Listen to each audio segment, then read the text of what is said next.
Social media वसीले पैसा कमाइण बाबति अवां ॿुधो हूंदो।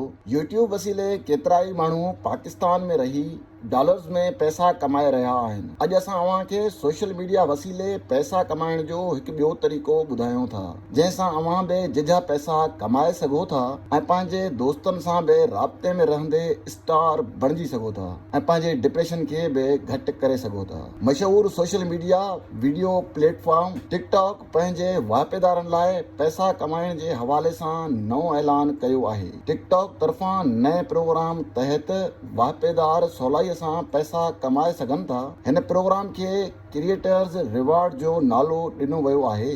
प्रोग्राम जे ऑप्टिमाइजेशन चइनि शयुनि ते हूंदी, जिन में original content, video play duration, search value ऐं ऑडियंस जी एंगेजमेंट शामिल आहे। प्रोग्राम तहत उहे ई वाहिपेदार पैसा कमाए सघनि था जिन जी वीडियो जी ड्यूरेशन 1 मिंट खां वधीक हुजे, अकाउंट ते घटि में घटि 10,000 फॉलोअर्स हुजनि ऐं गुज़िरियल 1 महीने में संदन वीडियोस ते 1 लख व्यूज़ हुजनि।